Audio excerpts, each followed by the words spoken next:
आप सभी का स्वागत है दोस्तों एक बार फिर से डेली आंसर राइटिंग एक्सरसाइज में। और आज हम डिस्कस कर रहे हैं डेली आंसर राइटिंग का 12th क्वेश्चन।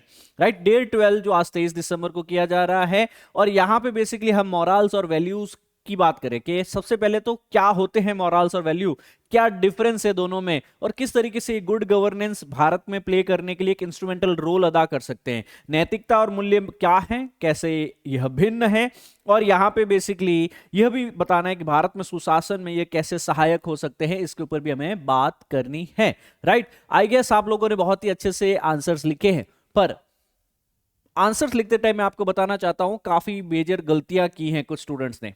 यह आंसर आपके पास में 5 मिनट का ड्यूरेशन था, 5 मिनट से ज्यादा इस आंसर में लेना नहीं चाहिए था आपके पास में, क्योंकि यह 10 मार्कर हैं ओनली। और यहाँ पे 150 वर्ड्स यानी 15 से 17 लाइंस के अंदर आपको यह आंसर कहीं ना कहीं 5 या 4 पैराग्राफ में यह आंसर कंप्लीट करना है।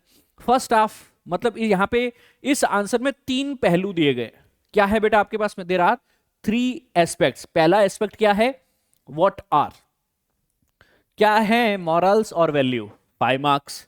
क्या है डिफरेंस, 5 मार्क्स। और किस तरीके से ये इंस्ट्रूमेंटल हो सकते हैं गुड गवर्नेंस में, 5 मार्क्स।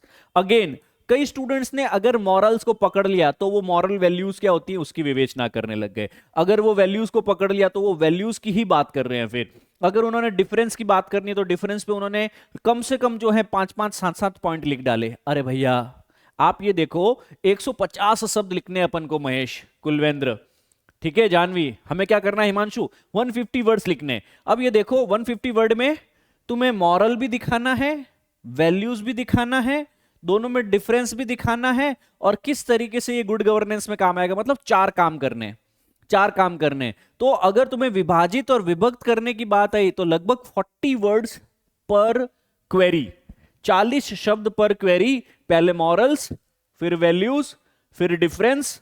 राइट, 40 40 40 और फिर आ गया 40 के अंदर लास्ट आपके पास में इंस्ट्रूमेंटल। अब 40 वर्ड्स का क्या मतलब हुआ सर आपके पास में? क्या अगर मैं मेरी लाइन में लगभग आपके पास में 6 से 8 शब्द लिखता हूं, 6 to 8 लाइंस लिखता हूं, राइट, तो 6 to 8 लाइंस अगर मैं लिख रहा हूं आपके पास में तो इसके हिसाब से 5 लाइन, 5 लाइन में मॉरल्स बताओ, 4-5 लाइन में वैल्यूज बताओ, 4-5 लाइन में डिफरेंस बताओ, और 4-5 लाइन में कहीं न कहीं गुड गवर्नेंस में इसको कैसे यूज किया जा सकता है। That's all, to the point. अब बच्चे इसमें रिडंडेंसी एरर करते हैं। रंजीत क्या करते हैं? साधना, इसमें आप में से कई विद्यार्थियों ने बेसिकली रिडंडेंसी मतलब आपके पास में रिपीटेशन की एरर की गई है। सर ये रिपीटेशन और रिडंडेंसी की एरर क्या होती है? आप थोड़ा अगर इसके ऊपर चर्चा करेंगे तो सर हम और बेहतर से समझ पाएंगे। बिल्कुल सर, रिपीटेशन एरर क्या होती है? आप नैतिकता को लिखते हैं, मूल्य को लिखते हैं, और जब डिफरेंस की बात की गई है वापस आपने सारणी बना दी, एक तरफ नैतिकता दूसरी तरफ मूल्य, और उनकी वापस परिभाषा लिख दी। देख लो सर ये दोनों अंतर है।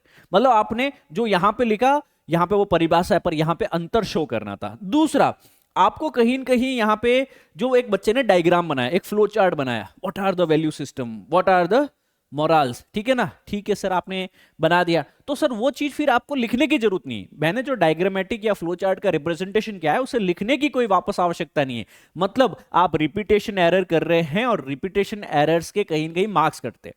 फिर आप जो जो मॉरल्स और जो जो वैल्यूज को बेसिकली आप अपने आंसर में कोट करते हैं उसका एग्जाम्पल जरूर हो, और एग्जाम्पल जितना बेसिकली आप ऐतिहासिक दे सको, एलिफेंट इन द रूम दे सको। ऐसा नहीं कि मेरे मोहल्ले में बेसिकली एक शर्मा जी, एक वर्मा जी, एक खान साहब, एक मोहम्मद अंकल रहते हैं and he is doing such and such example, he is setting a good example, but that example should be very well known कि सर हाँ आज हमारे बीच में यहाँ पे जो है नाज है, हमारे बीच में बेसिकली जो है हमारे यहाँ पे मनीषा है, शिवानी है, कोई भी छात्र हो वो रिलेट कर पाए कि हाँ वाकई में सर ये बहुत ही अच्छी सी बात है। मतलब कश्मीर से कन्याकुमारी हो, चाहे आपके पास में नॉर्थ से south, east to west, India के अंदर हो, चाहे आप ग्लोबल भी एग्जांपल ले सकते हैं, पर याद रखिएगा एलिफेंट इन द न्यूज को टच करना है, एलिफेंट इन द रूम को टच करना है।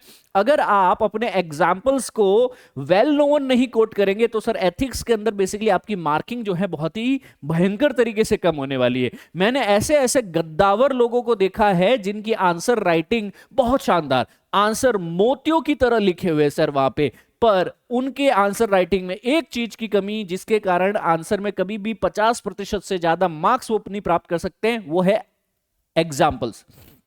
आपके एग्जाम्पल्स अगर सही नहीं है, जैसे सुशासन में अगर मैं मॉरल्स लेके आ जाऊं, अगर सुशासन में मूल्य और नैतिकता लेके आ जाऊं, वैल्यूज और मॉरल लेके आऊं, तो कैसे मेरी गुड गवर्नेंस हो सकती है? कैसे यह कहीं के गवर्नेंस को, शासन को, प्रशासन को और बेहतर और प्रखर कर सकता है? एग्जाम्पल दीजिए कि क्या नैतिकताओं से पहले भी कहीं न कहीं गुड गवर्नेंस के एग्जाम्पल सेट हुए? तो ज्यादा नहीं, आप 2-3 एग्जाम्पल भी दे देंगे ना बेटा अशोक, तो काफी होगा हमारे लिए, तो काफी होगा। सो यह क्लास आपको कंटेंट के लिए या विषय के लिए नहीं ली जा रही है। इस क्लास का ध्येय आपको कैसे उत्तर को लिखना है, क्या उसको बेसिकली डाइसेक्ट करना है, किस तरीके से। यहां पे जैसे हमने बताया कि लाइन 2 दिख रही है पर इसमें 4 प्रश्न छुपे हुए हैं। पहला प्रश्न व्हाट इज मॉरल्स, नैतिकता क्या है। दूसरा प्रश्न व्हाट इज वैल्यू, मूल्य क्या है। तीसरा प्रश्न दोनों भिन्न कैसे हैं, हाउ दे आर डिफरेंट। चौथा प्रश्न कैसे सुशासन में काम करेंगे, how they will work for good governance. अगर मेरे पास में 150 वर्ड्स हैं तो मैं इनको विभाजित कर दूंगा 4 भागों में, लगभग 30 से 40 शब्द हर पार्ट को दूंगा। एट द सेम टाइम मैं कोशिश करूंगा अगर कहीं डायग्राम बना दिया तो उसको वापस पैराग्राफ में ना लिखूं। मैं कोशिश करूंगा अगर मैं कहीं भी वैल्यूज को और मॉरल्स को डिस्कस कर रहा हूं तो उसका एक रेसेंट, एक यूनिवर्सल, एक अच्छा सा एग्जाम्पल जरूर दूं। और अगर करंट या ऐतिहासिक है वह, अगर हिस्टोरिकल है वो अंडरपिनिंग के साथ में, तो कहना ही क्या सर। मतलब आप अपनी बात को इतना आसान तरीके से कहिए, इतना बेसिक, उसकी कहीं न कहीं जो हम कह सकते हैं ना क्रेडिबिलिटी इतनी अच्छी हो कि हर कोई बेसिकली उस एग्जाम्पल से रिलेट कर जाए, हाँ बात तो सही है। मतलब सर चाहे एनसीईआरटी से उठाया, चाहे अखबार से उठाया, चाहे आपने बेसिकली व्यक्तिगत और कोई अपनी खुद की जो है लर्निंग कॉलेज लाइफ से उठाया, पर it should be known to all. ऐसा नहीं हो जैसे हमारे पास में यहाँ पे अभिषेक वर्मा जो एग्जाम्पल दे रहा है वो सिर्फ अभिषेक वर्मा और उसके विद्यार्थी जीवन में जो 2-4 स्कूल कॉलेज के दोस्तों उन्हीं को पता है। No sir, it should be well known कि जब एक इलाहाबाद यूनिवर्सिटी में बैठा हुआ प्रोफेसर या एक कहीं के यूपीएससी में बैठा हुआ कहीं के इवैल्यूएटर आपकी कॉपी चेक करे तो वो कह सके कि सर ये रेलेवेंट पॉइंट है, यहां इसको मार्क्स देना बनता है। तो एथिक्स कहीं न कहीं मैथमेटिक्स की तरह देखा जा सकता है। कंटेंट सबको पता है, क्योंकि चाहे आपके पास में कोई भी संस्थान हो, सबसे पहला काम होता है वो बच्चे को PDF, class notes, class recording, live classes सब देते हैं। सबसे बड़ी जो चूक रहती है ना विद्यार्थियों के द्वारा और कहीं न कहीं संस्थाओं के द्वारा, वो सबसे बड़ी चूक ये रहती है कि अब जो कहीं न कहीं रॉ मटेरियल बच्चे के पास है उसे माला में कैसे पिरोया जाए, क्योंकि वो कई किताबी ज्ञान को as it is word to word वहां रिप्रोड्यूस करेगा तो मार्क्स में मात खाएगा। क्या आप सभी लोग इससे रिलेट कर पा रहे हैं? Are you all able to relate with it? I hope you guys are able to do so. I hope that you all are able to do so. चलो, shall we move forward? Right. Let us move forward. और आज हम basically बात कर रहे हैं morals और values के ऊपर। सबसे पहले मैं बता देता हूं गुड गवर्नेंस के लिए, सुशासन के लिए बहुत ही महत्वपूर्ण है। Right, talking of it, morals हो चाहे नैतिकताएं हो आपके पास में, यह कहीं कहीं बारीकी से संबंधित अवधारणा है, मतलब दोनों ही एक दूसरे से इंटरकनेक्टेड हैं। राइट, और ये किसी व्यक्ति के व्यवहार के लिए समग्र रूप से समाज को आकार देने के अलावा अलग अलग अर्थ और भूमिकाओं में बेसिकली इसको देखा जा सकता है। अगर आपको पूछा जाए कि नैतिकता क्या है और मॉरल्स क्या है, तो समवेयर ये दोनों ही ओवरलैप करती हैं, एक दूसरे से इंटरलिंक जरूर है। पर याद रखना मॉरल्स जो होते हैं वो थोड़े व्यक्तिगत प्रिंसिपल ऑफ बिलीफ होते हैं आपके पास में। मेरे लिए क्या सही है गलत है, आपके लिए क्या सही है और गलत है, अंग्रेजों के लिए क्या सही गलत था, चंद्रशेखर आजाद के लिए क्या सही गलत था, गांधी जी के लिए क्या सही गलत था, जिन्ना के लिए क्या सही गलत था। मतलब मॉरल वैल्यू सबकी क्या होगी, व्यक्तिगत होगी। सबके क्या होंगे, व्यक्तिगत सिद्धांत और विश्वासों को संदर्भित करते हैं मॉरल्स। ठीक है ना, जैसे मुस्लिम समाज में कुछ प्रथाएं हैं वो मॉरल मानी जा सकती हैं, हिंदू समाज में उनको बेसिकली नहीं माना जा सकता है। हो सकता है क्रिश्चियन कम्युनिटी में जो माना जा रहा हो, ज्यू कम्युनिटी उसको नहीं मान रही हो। मतलब यह क्या है आपके पास में, व्यक्तिगत विषय है, यह इंडिविजुअल चॉइस है आपके पास में। क्या सही गलत है, क्या अच्छा बुरा है, क्या एथिकल अनएथिकल है, इसे नैतिकता कहा जा सकता है। मतलब सर नैतिकता हमारे पास में इंडिविजुअल व्यक्तिगत कंसेप्ट है। यहां पे मॉरल्स का काम क्या होता है, मेरे बिहेवियर को गाइड करना। जैसे क्लास के उपरांत मैं यहां पे अभी आपको आंसर राइटिंग सिखा रहा हूं, ये क्या है, ये मेरी मॉरल्स है। मतलब there are many many many classes but still I am taking the time out कि सर खाली बच्चों को पढ़ाना ही नहीं है, बच्चों को लिखाना भी, ताकि पढ़ाई के साथ लिखाई भी चले उनकी। सो व्हाट इज हैपनिंग, यह मेरे लिए सही और गलत मैंने खुद ने चुना है मेरे मॉरल्स को, कि नहीं मुझे खाली यहाँ पे बच्चों को खाली क्लास में ही नहीं पढ़ाना है, उन्हें जो पढ़ाया उसको कहीं न कहीं प्रयोग में भी लेके आना है। यह डेयर इनिशिएटिव आपके पास में मेरे लिए एक मॉरल है अपने आप में। मेरे लिए बेसिकली यह क्या है, अपने आप में एक नैतिकता का स्टेप है कि मेरे लिए क्या गुड है क्या बैड है, बच्चों के लिए क्या सही है और गलत है। ठीक है, मॉरल एक इंडिविजुअल का बिहेवियर गाइड करते हैं, उसकी डिसीजन मेकिंग को कहीं न कहीं प्रभावित करते हैं, उसके व्यवहार और निर्णयों का मार्गदर्शन करते हैं। एक आदमी जिसको कहीं न कहीं थप्पड़ मारा जाए, वो किसी का कत्ल करके आ जाए, उसका मॉरल्स ने कहा थप्पड़ मारा, मैंने वापस जो है उसको मार डाला, चाकू से या गोली से मार डाला। ठीक है सर, गांधी जी का मॉरल कहता था कोई एक थप्पड़ मारे दूसरा गाल भी आगे करो, है ना। Eight the same time Munna भाई एमबीबीएस का कहता था कि सर गांधी जी ने बस इतना ही कहा कि कोई एक थप्पड़ मारे दूसरा गाल आगे करो, पर दूसरे गाल पे थप्पड़ मारे तो उसके आगे बापू ने भी कुछ नहीं कहा, तो वहां पे सर्किट कहता है कि भाई उसके आगे तो धो दो, कुछ भी कर दो। मतलब वो आदमी का क्या है, व्यक्तिगत मॉरल्स है, वो दे आर व्यक्तिगत, they are personal belief system, जो कहीं न कहीं good and bad, right and wrong, ethical unethical, है ना, दो चीजों के बीच में आपके पास में निर्णय को साकार करता है। राइट, उदाहरण दीजिए, कोई भी आपके पास में चीज आए उसका उदाहरण आना जरूरी है। एथिक्स में अगर आप कहीं न कहीं एक प्रश्न लिख रहे हैं तो उसमें 3 से 4 अच्छे उदाहरण आने जरूरी है। अगर उदाहरण नहीं दिए, मैं भी कह रहा हूं 50% से ज्यादा आंसर के मार्क्स नहीं मिलेंगे आपको। 50% will be the highest ceiling in the civil service exam for the ethics. उदाहरण के लिए, किसी व्यक्ति का नैतिक कोड यह तय कर सकता है कि सर झूठ बोलना गलत बात है। राइट, तो संभावित व्यक्ति लाभ होने पर भी झूठ बोलने से बचेगा। जैसे किसी ने एक बिलीफ सिस्टम बना लिया, बचपन से पेरेंट्स से सिखा दिया भाई झूठ बोलना गलत है, झूठ बोलना पाप है ना, honesty is the best policy. ठीक है ना, तो अब वो आदमी मर के ही झूठ नहीं बोलेगा, चाहे उसको कितना ही स्वयं का व्यक्तिगत लाभ क्यों ना हो रहा हो, पर्सनल बेनिफिट क्यों ना हो रहा हो, he will not lie at all. But at the same time अगर किसी ने गीता पढ़ी है, अगर किसी ने जो है कूटनीति शास्त्र पढ़ रखा है, तो वो कहेगा सर राष्ट्रहित तो सर्वोपरि, है ना। तो सर राष्ट्रहित के लिए कल की तारीख में मैं आईबी में हूं, मैं रॉ में हूं, कल की तारीख में मैं इंटेलिजेंस में हूं, कल की तारीख में मैं अन्वेषण कर रहा हूं, है ना, कृष्ण नीति, है ना, कि सर अधर्म से बेसिकली जो है, धर्म से जो है अधर्म को परास्त किया जा सकता है, उसके लिए चाहे तुमको साम दाम दंड भेद कुछ भी प्रयोग लाना पड़े। हर एक का कहीं न कहीं देखने का नजरिया अलग है। राइट, तो आपको एग्जाम्पल देके बताना है ये सारी चीजें। एग्जाम्पल बहुत ही short and sweet and simple हो सकता है, it is as simple as it is.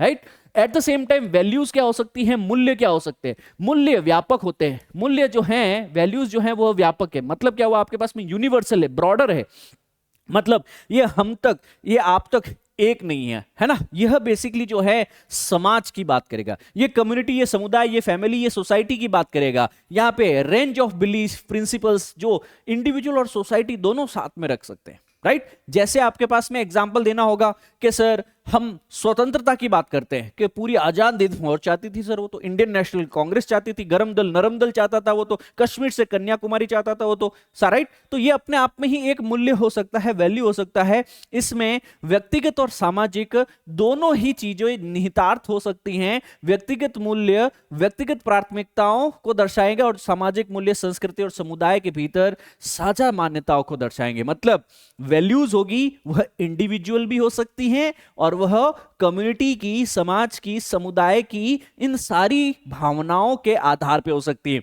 जैसे स्वतंत्रता अपने आप में, फ्रीडम, राइट, इसके अलावा equality, justice, honesty, integrity, compassion, ये सारी जो सत्यनिष्ठा, करुणा, ईमानदारी, न्याय, समानता, स्वतंत्रता, ये क्या है, जिसके ऊपर खाली मैं ही नहीं, समाज में और भी काफी सारे लोग हो सकते हैं who are conquering on this, उनके लिए ये चीजें सही हैं। यह वैल्यू सिस्टम कहलाता है। मतलब इसके ऊपर जो बिलीफ होगा वो खाली मेरा ही नहीं है, there will be other people, other stakeholder जो भी इसके अंदर इन्वॉल्व होने वाले हैं। That is good. अब इन दोनों में डिफरेंस क्या है, तीसरा प्रश्न आपका, है ना, इस क्वेश्चन के अंदर तीसरा पार्ट जो आपको आंसर करना है कि what are the differences. Morals क्या है, मॉरल्स हमेशा व्यक्तिगत है, मोर स्पेसिफिक है, विशिष्ट होते हैं। मतलब ये इंडिविजुअल की बात करेगा, है ना। आपके पास में कि एक इंडिविजुअल जो है किस चीज को सही मानता है, किस चीज को गलत मानता है, राइट, उसकी बात करेगा मॉरल्स। और वैल्यूज क्या हो गई सर, वैल्यूज जनरल है, यह आपके पास में सामान्य चीजों की बात करेगा आपके पास में, है ना। जैसा आपके पास में समाज जिस चीज को इंपॉर्टेंस देगा वह चीज हमें वैल्यूज में दिखेगी।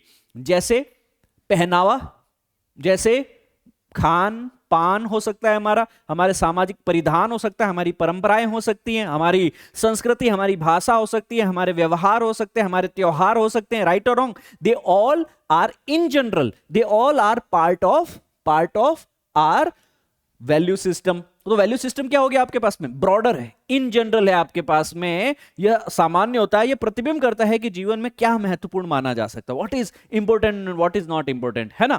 कई बार जीवन में हम इंपॉर्टेंट एंड नॉट इंपॉर्टेंट, है ना, महत्वपूर्ण की जगह जो चीज सही है उसको चुनते हैं। राइट? तो जब आदमी ज्यादा बेसिकली सेल्फ सेंटर्ड हो जाता है तो वो अपने पर्सनल बिलीफ सिस्टम, अपने मोरल सिस्टम के अनुसार चलता है, वह सोसाइटल या फिर यूनिवर्सल या फिर जनरल वैल्यूज के अनुसार नहीं चलता है। राइट और रॉन्ग? तो यह डिफरेंस आपको बताना आना चाहिए। तो हमें यह चीज क्लियर हो गई कि नैतिकता, वैल्यूज है, the morals often stem from the values. तो वैल्यूज तो बहुत ही बड़ी चीज है जो पूरे समाज की बात कर रहा है। राइट? उसमें से कोई एक चीज हो सकती है जो मेरे मॉरल्स को सही लगी, है ना। जैसे मैं सिख समुदाय से हूं, सिख समुदाय बेसिकली जो है कई अलग अलग वैल्यू सिस्टम के ऊपर है, कोर वैल्यूज, पेरिफेरल वैल्यूज, कैसा पहनावा, कैसा बेसिकली जो है उनका परिधान होगा, कैसा उनका व्यवहार होगा। बट उनमें से एक चीज मेरे को अच्छी लग गई, कि क्या अच्छी लग गई? कि सर लंगर वो जो चलाते हैं, वो बेसिकली जो कम्युनिटी किचन चलाते हैं, सर बहुत ही अच्छा। कोई भी धर्म का आदमी हो, आओ, कुछ भी प्रश्न नहीं पूछा जाएगा, आप भोजन पाओ, आप प्रसाद पाओ और आप आराम से वहां पे जो है विश्राम कीजिए, भोजन पाइए और आराम से आप वापस जो है जा सकते। So what is happening? This is a very good thing, so हो सकता है देयर आर डिफरेंट मॉरल्स, है ना। तो वैल्यू बेसिकली क्या है आपके पास में? डिफरेंट मॉरल सिस्टम्स को एनकम्पास कर सकती है। उसमें से कुछ मेरे को पसंद आ सकते हैं, I might tend to like some of them. Right और रॉन्ग? सो नैतिकता अक्सर मूल्यों से उत्पन्न होती है। उदाहरण के लिए यदि ईमानदारी एक मूल्य है तो नैतिकता क्या होगी? कि सर मैं झूठ नहीं बोलूंगा। क्या है आपके पास में? Honesty is the core value, है ना। तो मॉरल स्टांस क्या होगा? Not to lie. तो ऑनेस्टी आपके पास में, उसमें से एक पार्ट हो गया आपके पास में नॉट टू लाई। ईमानदारी का मतलब हो गया कहीं कहीं झूठ नहीं बोलना चाहिए। तो वैल्यूज जो हैं, मूल्य जो है वो आमतौर पर यूनिवर्सल है, एब्स्ट्रैक्ट है, जबकि मॉरल जो हैं they are very between the people to people. हम सभी भारत के लोग चाहेंगे स्वतंत्र हो भारत, संप्रभु हो भारत में न्याय व्यवस्था बरकरार रहे, भारत में कहीं न कहीं पारदर्शिता बरकरार रहे। Very good sir. पर जब आपके पास में बात की जाती है तमिलनाडु में, तो सर उनके पर्सनल मॉरल्स कुछ अलग हो सकते हैं। हमारे पास में बात की जाती है आपके पास में बिहार से, उनकी पर्सनल वैल्यूज, मॉरल्स कुछ अलग हो सकते हैं। तो पर्सनल बिलीफ अलग हो सकते हैं। राइट? तो यह individual to individual, culture to culture, society to society morals बदलते रहेंगे। राइट? हर एक के लिए मॉरल्स अलग अलग हो सकते हैं। किसी के लिए सफेद कपड़ा जो है वह अलग चीज का प्रतीक है, किसी के लिए काला कपड़ा अलग चीज का प्रतीक है। इट माइट हैपन किसी के लिए लाल कपड़ा है। Right? So you can think कि सर यह मॉरल्स पर्सनल है, व्यक्तिगत है, व्यक्ति से व्यक्ति यह अलग अलग बेसिकली हो सकते हैं। हेंस यहां पे मॉरल्स में डाइवर्सिटी हो सकती है। वैल्यूज मोर और लेस कहीं न कहीं इन जनरल बात करेगा। सो अब यहां पे प्रश्न आ गया कि सर इन दोनों चीजों को, जो अंतिम चौथा भाग है आपके उत्तर का, कि सर मॉरल्स और वैल्यू का प्रयोग करते हुए हम सुशासन कैसे लेके आ सकते हैं, गुड गवर्नेंस कैसे लेके आ सकते हैं। देखिए सर, सार्वजनिक और कहीं न कहीं आपके पास में डिसीजन मेकिंग एथिकल होगी, नैतिक निर्णय लेने में ये मदद करेंगे आपके पास में। गुड गवर्नेंस किस पे बिलीव करता है? एथिकल डिसीजन मेकिंग पे, सही निर्णय लेने पे बेसिकली विश्वास करेगा। जो भी अधिकारी हो, जो भी नेतागण हो, तो स्ट्रॉन्ग मॉरल होगा आपके पास में, सोसाइटल वैल्यूज जो कि जरूरी है। तो एक अच्छा डिसीजन मेकिंग होगा आपके पास में, जिसमें आप अपने व्यक्तिगत लाभ को ज्यादा फायदा नहीं देकर के आप ग्रेटर गुड्स की बात करें। मतलब यहां पे वैल्यूज को कहीं न कहीं जो है ज्यादा प्रेफरेंस दी जानी चाहिए रेदर देन मॉरल्स। क्यों? क्योंकि सर जो वैल्यूज है उसमें greater good of greater society है, greater good of greater number है, ज्यादा लोगों का भला है, यूनिवर्सल चीजों की बात की जा रही है। जबकि मॉरल्स हो सकता है मैं एक अधिकारी हूं, मेरे को सही लगता है, पर हो सकता है वो समुदाय के लिए, उस समाज के लिए, उस धर्म के लोगों के लिए, उस प्रांत के लोगों के लिए अच्छा ना हो। राइट? जो मुझे सही लग सकता हो सकता है मैं गलत भी हो सकता हूं। Hence we should always be guided by the ethics, we should always be guided by the ethics. उदाहरण के लिए आप देख सकते हैं टीएन सेशन, इनसे पहले बेसिकली जो है इलेक्शन कमीशन ऑफ इंडिया, ये भारत के निर्वाचन आयोग के जो है मुख्य निर्वाचन अधिकारी आयुक्त रह चुके हैं ना, चीफ इलेक्शन कमिश्नर रह चुके हैं। इनसे पहले जितने भी इलेक्शन कमिश्नर रहे उन्होंने ज्यादा भारत के अंदर बेसिकली, जैसे टीएन सेशन को आज हम एग्जाम्पल के रूप में पढ़ रहे हैं, क्यों पढ़ रहे हैं? क्योंकि भाई आज तक जो है 10 आयुक्त कमिश्नर आए होंगे इलेक्शन कमीशन में, पर भैया हम इन्हें ही क्यों याद करते? क्योंकि इन्होंने जो पूरी व्यवस्था को स्वच्छ बनाया, पारदर्शी बनाया, कि जो भी इलेक्शंस होंगे हमारे पास में, इलेक्शन मशीनरी जो भारत में काम करेगी आपके पास में, पूरी क्लीन, कोई करप्शन नहीं, पूरी ट्रांसपेरेंट, पूरा पारदर्शी, है ना। अच्छा, इस तरीके से क्या हुआ, जो लोग मसल पावर का यूज करते थे, जो बाहुबली हुआ करते थे, जो बूथ कैप्चरिंग करते थे, जो फेक वोट करते थे आपके पास में, उन सभी लोगों को यह कहा जाता था कि टीएन सेशन नाश्ते में क्या खाते हैं? एप्पल? नो, नाश्ते में नेता खाते हैं, मतलब रियल में वो काट के नहीं खाते, मतलब उनका करियर। जो बेसिकली इलेक्शन में फ्रॉड करता था खत्म, उसका करियर ही बेसिकली नस्ते नाबूद। टीएन सेशन के नाम से बेसिकली जो है बड़े बड़े एमपी एमएलए सरकारें हिलती थी, कई राज्य बेसिकली खौफ खाते थे। टीएन सेशन जो चीफ इलेक्शन कमिश्नर उस राज्य के दौरे पे जाते थे ना, भाई साहब बहुत ही बड़ा सीनियर आईएएस अधिकारी, तो आप देखने की कोशिश कर सकते हैं इन्होंने क्या काम किया होगा। इन्होंने कुछ कोर वैल्यूज को प्रीफर किया होगा, ट्रांसपेरेंसी, पारदर्शिता। इन्होंने कुछ कोर वैल्यूज को कहीं न कहीं, जैसे आपके पास में जस्टिस, न्याय, पारदर्शिता, है ना, कहीं न कहीं आपके पास में ऐसी चीजों को जो हमारी अकाउंटेबिलिटी, जवाबदेही को सुनिश्चित करें, पारदर्शिता को सुनिश्चित करें, इन वैल्यूज को इन्होंने प्रेफरेंस दी। इन्होंने पर्सनल गेन, व्यक्तिगत लाभ को बेसिकली कभी प्राथमिकता नहीं दी। अतएव आज 40-45 वर्ष बाद भी ये बेसिकली 1970-80 के अंदर इलेक्शन कमिश्नर थे, पर आज हम इनको पढ़ रहे हैं। रीजन, क्योंकि सर देखो इन्होंने कितना अच्छा सिस्टम सेट कर दिया। आज जो बेसिकली आप इलेक्टोरल रोल पढ़ते हैं, आज जो बेसिकली आप मॉडल कोड ऑफ कंडक्ट पढ़ते हैं, इन सब चीजों की शुरुआत कब से की गई थी पता है? टीएन सेशन के समय से की गई थी। सो आपको ये चीजें बतानी आनी चाहिए कि भैया T N Seshan who went to the great length to overhaul the election machinery of India. और ये कहा जाता था कि उस वक्त पॉलिटिकल पोस्टिंग हुआ करती थी, जो बड़े बड़े ऑर्गेनाइजेशन होते थे उनमें जो बड़े बड़े आईएएस ऑफिसर पोस्ट होते, कमिश्नर पोस्ट होते, सब पीएम और सीएम की रसूखदारी से पोस्ट होते थे। पर सोचो इंदिरा गांधी के समय ये बंदा पोस्ट भी होता है, सरकार के समय पोस्ट होता है, और जिस सरकार ने पोस्ट किया था उसी को आंख में आंख मिला करके बोलता है ये काम गलत कर रहे हो, सब बंद कर दो, नहीं तो कल के कल सबके बोरिया बिस्तर बांध दूंगा। है किसी में दम इतना? But he had the guts to do it। और इस बंदे ने पूरा इलेक्शन कमीशन को बेसिकली, आज जो इलेक्शन कमीशन जो है कहीं के, जो कहा जाता है ना आपके पास में टूथलेस टाइगर, उस वक्त कहा जाता था टीएन सेशन के टाइम के पास में। टीएन सेशन के टाइम में तो भाई साहब दांत खाने के भी थे और दिखाने के भी थे, और सारी पॉलिटिकल पार्टी टोटल सरेंडर रहती थी इलेक्शन के टाइम में। माई बाप ब्लैक लिस्ट मत कर देना, है ना, करियर है।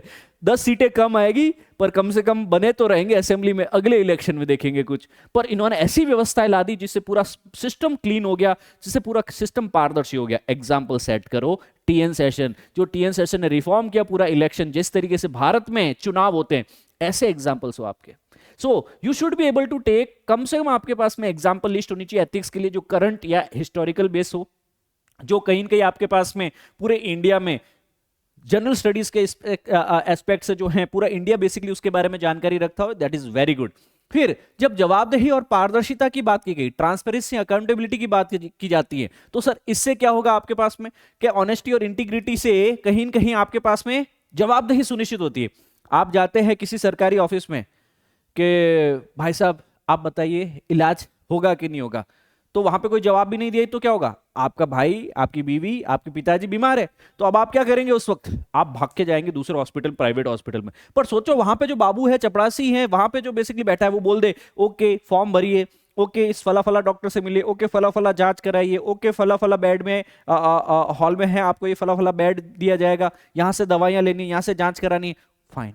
What will happen? आपने अगर एक बार इंटेग्रिटी को देख लिया, आपने अगर एक बार जवाबदेही, पारदर्शिता सुनिश्चित कर दी, सत्यनिष्ठा, ईमानदारी सुनिश्चित कर दी, तो ऐसे मूल्य जो हैं, जो आपके पास में हमेशा क्या रखेंगे आपके पास में, जनता का विश्वास बढ़ जाएगा। और जनता का विश्वास ही तो प्रशासन में बढ़ाना है, जनता का विश्वास ही तो गवर्नमेंट में बढ़ाना है, यही तो गुड गवर्नेंस है।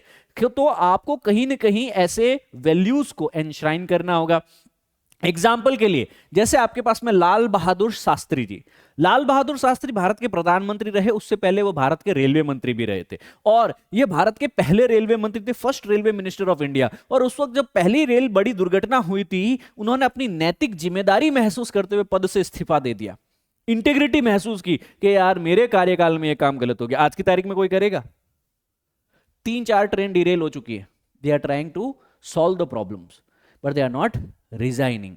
पीएम पहुंच जाएंगे वहां पे, होम मिनिस्टर पहुंच जाएंगे वहां पे, आपके पास में सीएम पहुंच जाएंगे वहां पे, रेलवे मिनिस्टर पहुंच जाएंगे, रेजिग्नेशन।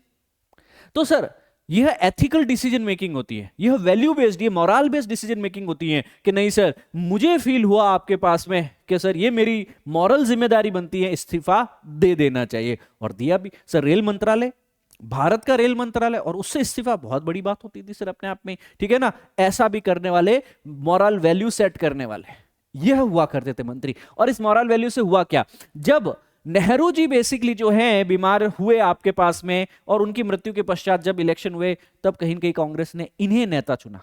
वाई?